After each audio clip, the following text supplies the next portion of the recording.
Okay, hello everybody. I'm John Passalacqua. I'm the CEO of First Phosphate. First Phosphate is, as far as we know, the only company in the world, private or public, that is 100% focused on extracting and purifying phosphate for the lithium iron phosphate battery industry. What I'm going to tell you today is something that makes me really excited. This company has been around public now for about a year. We've finally gotten through, the first year of listing, which is always a tough one. We have been around for 2 years. We've raised about $17.5 million in the last 2 years in what are, the toughest markets that a lot of people have ever seen in their lives. And we raised that all mostly personally through some good connections, no underwriters, because obviously the street was closed there for a while. So just to show you, how hard we've been working it. I've got personally invested over $1 million into this. All of my board and management is very well invested in this. And we see this kind of as the legacy, our career. We're here to really build something very strong in the battery space. And and we're here to do it in a very real way. We think we've positioned the company for what we call battery 2.0. So battery 1.0 is kind of dead. We've seen all these sort of hype around lithium and some of these other materials die off, and everybody's like, well, what's next? We're missing the processing, we're missing the getting to market. It kind of reminds me of the cannabis industry. If you remember, cannabis in its early days was about who can make the biggest facility and grow the most cannabis leaf. And then all that died. And then what came after that? 2.0. Remember, Valens, MediPharm Labs. It was all about processing facilities, about getting to oils. We kind of feel that that's kind of what's happening in the battery space. So we think that battery 2.0 is going to be all about processing, about downstream, and what can you actually create with these critical minerals. So we've gone out to prepare this about a year ahead of time, and we think now that we're prime in exposing that to the market, and we think the market's going to catch on to that right away. So let me take you through a little bit, excuse me, through the story here. And then let me show you why I think that we are one of the leading players in what is battery 2.0. That's going to probably start very, very soon here. So as I said, we're fully dedicated to phosphate and extracting it and processing it for the lithium iron phosphate battery industry. We're not at all involved in fertilizer. We feel that that's a good sector, but it's a low margin sector, and we feel that the large margins and where the real value add needs to be and where the niche really exists is in making phosphate as technological material for the lithium iron phosphate battery industry. We have 1,500 square kilometers of royalty-free claims in the Saguenay-Lac-Saint-Jean area of Quebec. One of our properties is advanced exploration. The other one is in PEA. And also, what I was saying earlier, we plan to employ a very prudent partnership-based model that allows us to vertically integrate like has never been done before in the industry, from mine all the way to the production of purified phosphoric acid and eventually LFP cathode active material. And we'll show you how that comes together here throughout the presentation. But first, I wanted to start on phosphate and why what we have in terms of our phosphate reserves are some of the rarest in the world and the ones that are the best for making purified phosphoric acid, which is the precursor to lithium iron phosphate cathode active material. Excuse me. So first off, 95% of the world's phosphate is in the sedimentary zone. It's these red dots. Only 5% of the world's phosphate is in the igneous zones. The carbonatites are here in Northern Europe, Southern Africa, and Brazil. Some of these have a lot of rare earths in them. Some of them are inaccessible. There's only 2 mines that are running in Russia now. They're cut off politically, and one smaller mine in Finland that's running, and it's therefore ESG fertilizers. But when we come to Quebec, we've got igneous anorthosite, which is by far 1% of the world's purest form of phosphate. We're able to purify that almost up to a 41% pure phosphate. The other igneous regions get up to 35 to 37%, and the sedimentary regions get only up to about 31% max, and then they go down into the 20s. So what does this mean? It means that 90% of our feedstock, of our phosphate rock, can be converted into purified phosphoric acid, and that's where really the linchpin is going to be for the industry. Think of it as the lithium carbonate or the lithium hydroxide, which is what you got to get to make battery. This is what you need to get to make LFP battery. And because we are 90% focused on purified phosphoric acid with only a small little waste stream that goes into fertilizer, we can have a strict focus on the downstream client, which is battery, and be 100% focused on that client. And our mine size can be 8 to 10 times smaller, and our capex can be focused on value add, which is on making purified phosphoric acid, which was what I was comparing to in the cannabis industry, which was like, the purification, the extraction, right? The extraction into something that's very pure, like if you remember Valens or MediPharm, to give you an example. Also, we have ability to process all of our waste into circular economy because our rock is so clean. The gypsum that comes out of this process can be processed into wallboard or into plaster Unlike some of these other sedimentary deposits, they have big problems with the radioactive elements. We were talking about uranium today. A lot of these deposits come together with uranium, and the slag that's left over is this low intensity uranium slag or radioactive slag that cannot be processed. I'll show you that in a minute.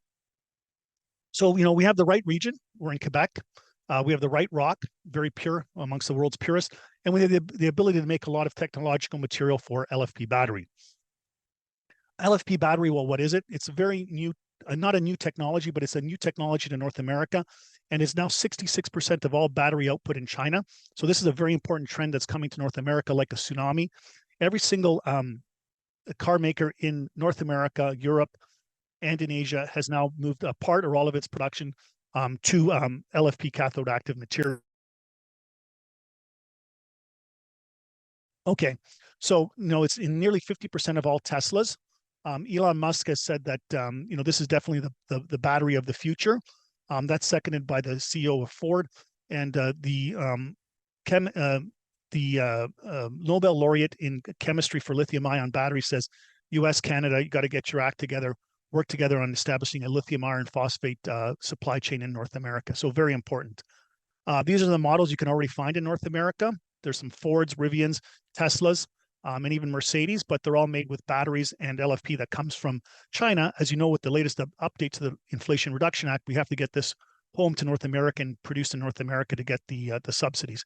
So big opportunity here for a company like First Phosphate. We think we're the prime positioned company to do this in North America. Now, this is really important. You've got nickel, cobalt, and manganese battery technology, and you've got lithium iron phosphate battery technology. Now, what the governments want to introduce is a mass market for electric vehicles. The only way you can do that really is with lithium iron phosphate battery, because it gets the price of the vehicles down by about 20%. As you know, in a standard fossil fuel car, a battery is just a small component of the engine. But when you talk a battery in the electric vehicle area, you're really talking like the whole engine and the whole drive system. So basically, you reduce the price of your battery by 25%. You reduce the price of the vehicle by 25% as well. So basically, when you look at LFP cathode active material, it's about 50% to 66% cheaper than cathode active material of the equivalent nickel, manganese, and cobalt.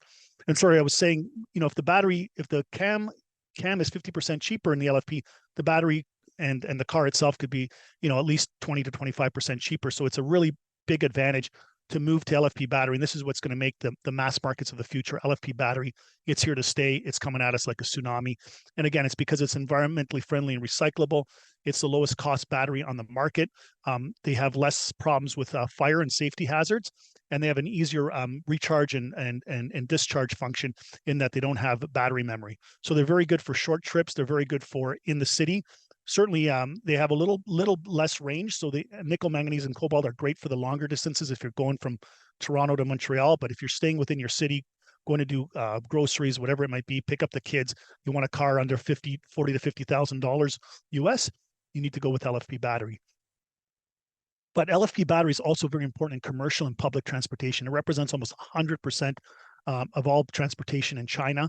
And it's also very important in large-scale energy storage. That is for the battery walls in people's garages to charge their electric vehicles, and also in wind, solar, and hydroelectric dam storage of electricity, because that electricity is green.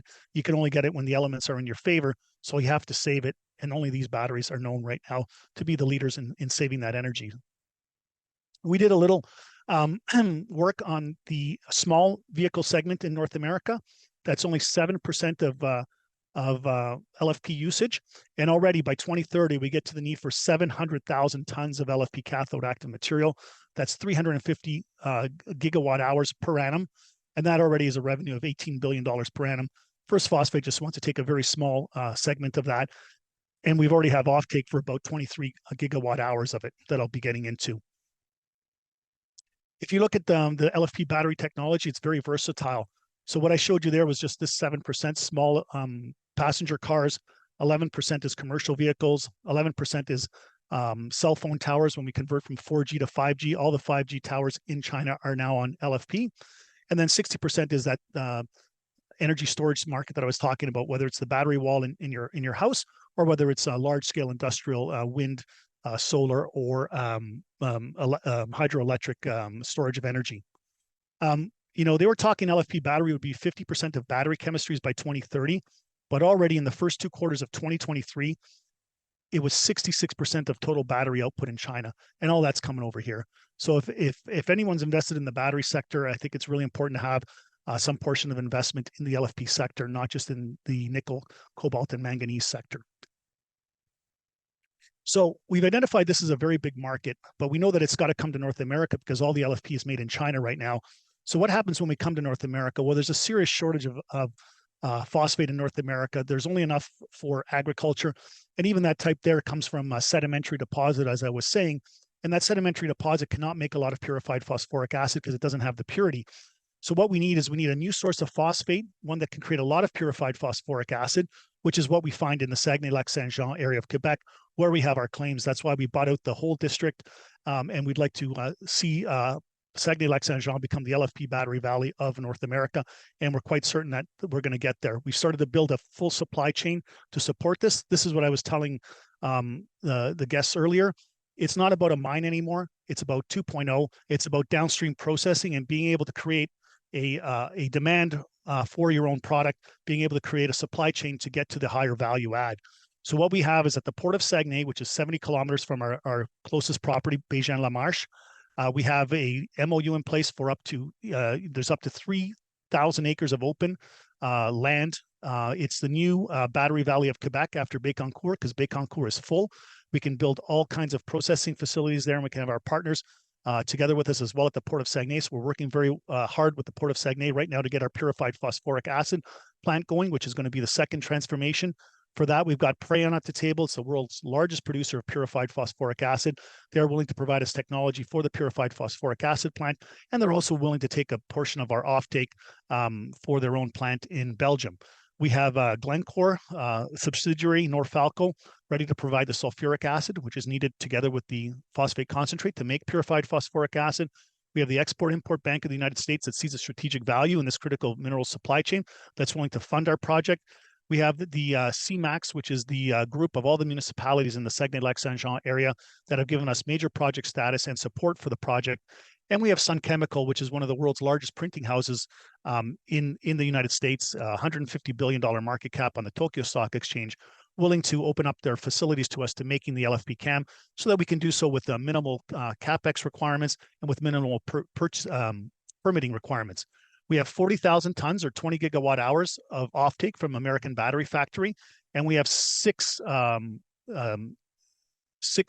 tons or 3 gigawatt hours with Altian, and we're getting calls every day more and more to provide more and more offtake for this just burgeoning LFP industry that's starting up in North America. When I get back to purified phosphoric acid and why is this the key? Well, 80% of the world's phosphate is for fertilizer, 10% is for animal feed, but it's just a small tranche here, 10% that is purified phosphoric acid. That's the high purity stuff. That's the stuff where there's really going to be a run, I believe, on the price, just like there was in lithium, because there's only a finite amount of it. It already goes into food. You can read it on your Coca-Cola cans, goes into electronics, goes into industrial uses, pharma, water, and fire safety. But it's really this LFP battery that's going to grow this tranche here by another, 200 to 300%, we believe. And when we look at what's been going on in North America, we've only been decreasing in the amount of merchant grade acid for fertilizer and purified phosphoric acid for advanced uses. And we believe that, we need to produce at least one train. This would be enough purified phosphoric acid just for the vehicle segment, the small vehicle segment in North America, less than 10%. You would probably need about 10 of these by 2030, 2035 to supply all of the needs that will be needed in North America. We're going to start with one, and we'll see where it takes us. Already on a global scale, this is CRU, a very conservative group. They're saying that this will be the light blue would be the supply of purified phosphoric acid 2045. They don't see any capacity expansion. Traditional uses will already outstrip that. And then they're saying that with LFP battery, the need is going to double. As I said, I think that they're being conservative. I think it could be 5 to 10 times. That's my personal opinion, but it just tells you that, build it and they will come. There will be a need for this. So we're pushing forward as much as we can here in this, second transformative phase of the phosphate. This is how we see the supply chain developing in North America. We want to be very strong here. This is in the extraction and concentration of phosphate. This is at our mine site. We extracted at about 10% in the ground. We then concentrate it to 41%. That's the highest purity that we've seen in the world so far because of the igneous anorthosite and purity profile of our rock.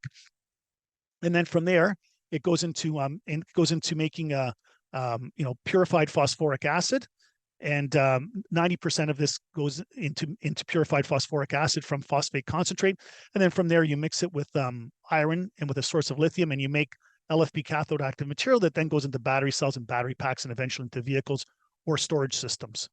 And like I said, we've got the whole supply chain together to support us. We will own 100% of the mine and the concentrator. We might own a smaller portion of the refinement or 100%. And then eventually here it would be, with partners, so that we're not taking on all the risk and we're not taking on all the CapEx, but we're doing what we can to stand up the supply chain. Here's the port of Saguenay. This is the St. Lawrence River. We've got, the 6th largest city in Quebec here. This is where Alcan is, which is now Rio Tinto. There's direct logistics down to Detroit and to Windsor.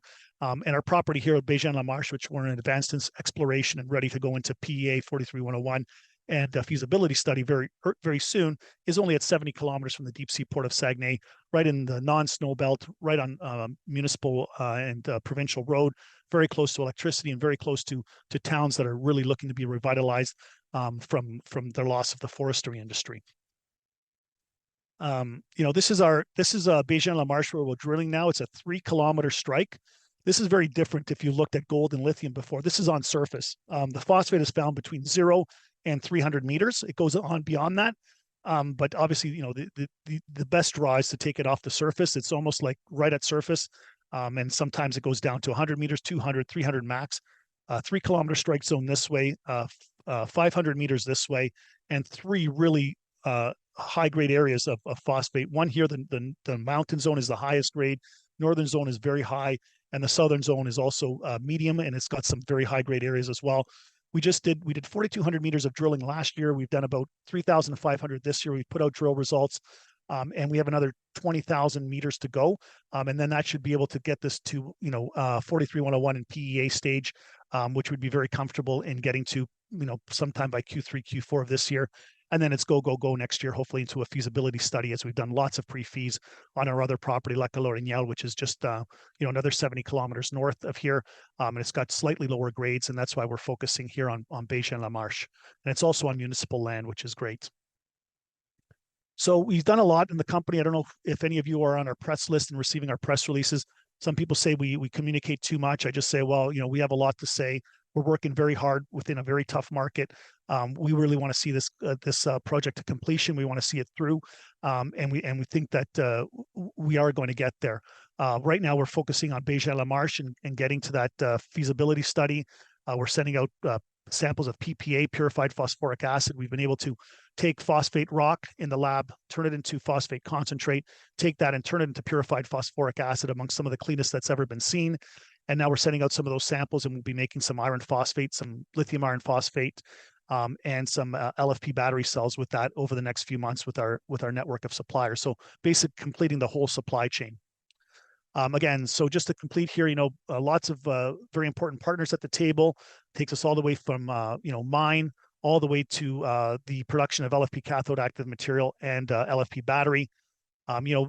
Just like everything else out there in the market, we have $17.5 million invested in this company, and the market cap's only $16 million.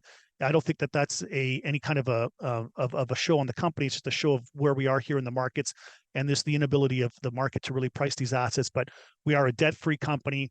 All of our board and management, we own about 35%. We've invested millions into the company. We're all paid on RSUs to try and keep the burn of the company low. I feel we're extremely well managed. I'm the CEO. I could not be happier with the team. And please, follow our drilling results. Follow also the downstream that we're working on, and let me know if you don't think that this is, battery tech 2.0. We have a very strong management team. Again, many very strong advisors in different areas that get us from mine all the way to the production of LFP CAM. That's the real difference. We're not just a mine sitting out there hanging in the nothing. We're actually creating demand and products that move downstream. And if you look at phosphate in the world, it's very rare outside of Morocco. There's only 10 to 15 years left anywhere outside of Morocco. So it's really important to have, excuse me, diversity and something for North America. I think I'm going a little bit over time. So what I'll do, Arlen, I'll just pass it back over to you. But keep looking through our deck and keep looking at phosphate and the importance that it has in the battery sector. I didn't realize that Ford Nicholson was on your board. Yes, indeed. Well, that guy's someone to follow. He can raise a lot of money. Is there any current LFP production in North America right now? Excuse me. No, there isn't LFP production right now in North America. There's a number of processes that are starting up. Some people are in the bench and the pilot scale. Production should be starting up from some of these players within late 2024, early 2025. We expect to have something running with our downstream partners by late, let's say 2025. I don't want to put an exact stamp on that, but somewhere in 2025. Our approach is a little bit different. Rather than working on experimental technologies and taking risk, we will be doing this together with our partners that need the actual offtake. So the offtake with American Battery Factory and Ultian. And right now we're in qualification steps with them to be able to make the material that they will be able to use, day one inside of their products, so that we're not putting the cart ahead of the horse. Mm-hmm. And then those plants that are planning to start their production, where are they getting their phosphate from? Well, there is a purified phosphoric acid on the market in North America. Right now there is enough, but there's only basically in North America 2 or 3 companies that sell it. Outside of China, there's only 4 to 5 companies that offer purified phosphoric acid. And right now it's been offered mostly for the industrial sector. These are generally fertilizer companies. They are fertilizer companies, and they kind of just skim off the top of their fertilizer production for a little bit more value add. But all that's almost all uptaken by offtakes. There's very little excess on the market, and that will be really soaked up really quickly by 2026. By 2026, and for sure by 2028, we foresee a very large shortage of purified phosphoric acid, and that's why we want to be really up and running by 2028, no later.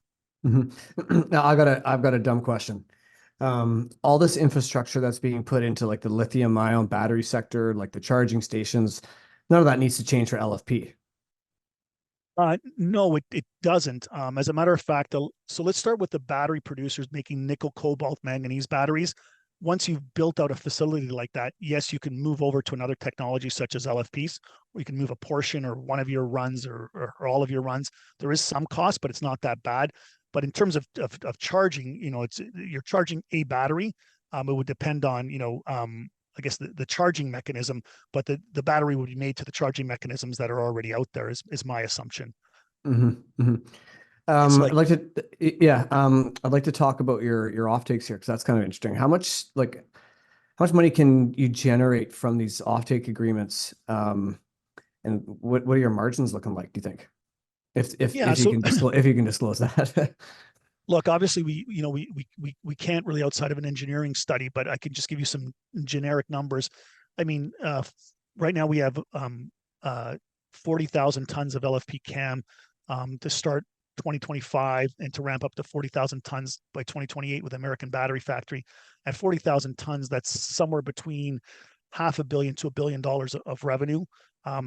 Obviously, you could just factor in a normal business margin on that. It depends on where we're at. Usually these things go on cost plus, so make sure that everyone's protected. And then, with Ultian, that's about, $100 to $200 million of offtake. That's 3 gigawatt hours or 6,000 tons.